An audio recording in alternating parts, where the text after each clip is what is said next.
Next item. Jay-Z is now facing criticism for teaming up with the NFL following anger about the body's response to footballer Colin Kaepernick's 2016 kneeling protest. Now, the rap star who once rapped "I said no to the Super Bowl," or Superb Owl, which is the correct term, Moloch, Ra, Cult of Ra, Egypt, Israel. "You need me, I don't need you," he said. And now he's decided that he will help select acts for the Superb Owl halftime show. And the deal is meant to enhance live game experiences and amplify the league's social justice efforts.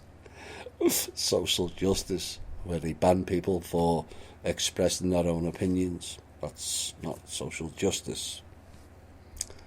Kaepernick's girlfriend said Jay-Z has let them use him, which is disgusting, and Kaepernick has been effectively frozen out of the game for what is known as taking a knee during a pre-game national anthem in protest of the treatment of black people in America. And his partner Nessa Diab said the deal had helped to bury her boyfriend, and the NFL said the agreement would nurture and strengthen community through football and music. No, it won't. This is more divide and conquer games, this smacks up to me. And it seems many have forgotten the term free speech in this country. Some will say, but he was dishonouring the flag. I will say, it's not an American flag to begin with. And people need to understand that. Go and check your history. Or the anthem, for that matter, that was written by a Brit, a member of the Crown. But does anyone else, I'm hoping many people notice that most now, if not all, so-called social justice programs only involve one colour, one gender, or some other single entity, and not the all. Again, only we as a collective can correct that. So, I finally made it on to a show with Richard Hoagland last Sunday, rolling into Monday morning. At the third time of asking after the previous two were cancelled. And it was largely a success from the narrative point of view. And yes, I get somewhat unhappy at my lack of time on the show, and some mentioned about the disruptions, but it is his show, not mine. Richard challenged the narrative, and I do like that.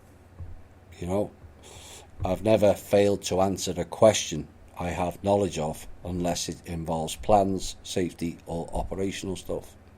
And that's always been the way. Although I do get our members asking, why is it only to try to get challenged in that way and others can say what they like unhindered? It's one of life's great mysteries that I'm sure most of you will agree. And like I said on the show, one can analyse anyone's material in the alt media closer. You can analyse it in the mainstream media and their narrative falls apart very quickly. And genuine proof of a lot of the material is often hard to nail down. And that applies to all who speak on shows, not just me. But we have garnered many proofs from this show, as over time many have realised. But that takes time to build up that trust. And yet so often we see some new whistleblower show up and people just accept it straight away as fact.